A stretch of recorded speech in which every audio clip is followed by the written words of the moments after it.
Here's why nothing that you do works to get your ex back.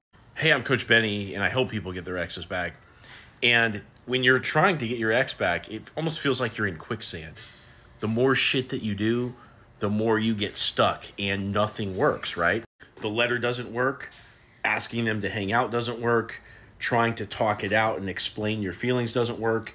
Even not even explaining your feelings, but just taking full accountability and empathizing with all their feelings, even that doesn't work. So what the hell are you supposed to do when you want your person back and you know where things went wrong and you know exactly what to do and you're willing to do everything that you're supposed to do to just get the person that you're meant to be with back? Well, what do you do when you're in quicksand? Stop fucking moving.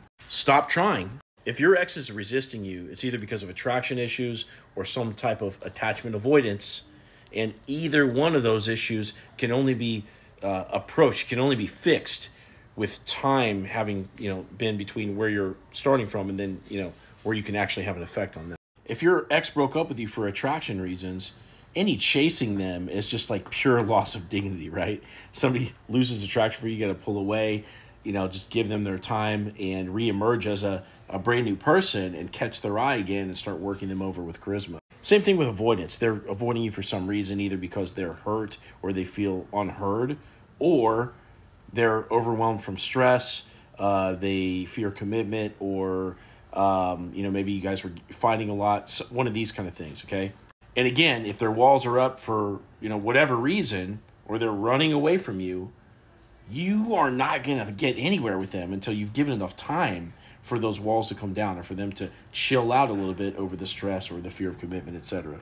That's why nothing that you do is going to work, okay?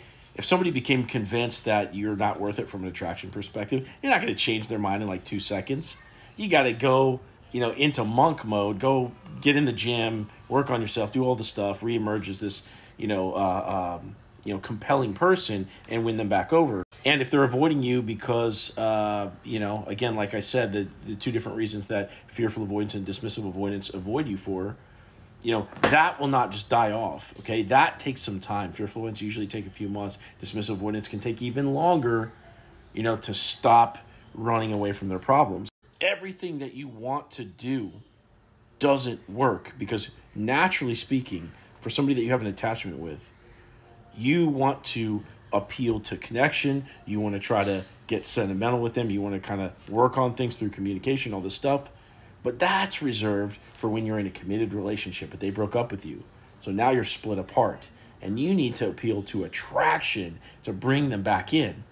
Not do all the stuff that you would have done if you were in a relationship with a person. So nothing that you do is going to work. You have to resort to the things that you did to get them to begin with. But you can't start doing it now. You got to wait a certain amount of time before you can get back in there. So if you want my help with this process, click in my profile, click this link right here, set up a call with me, and I'm going to hear your story, and I'll give you a step-by-step plan to get your ex back.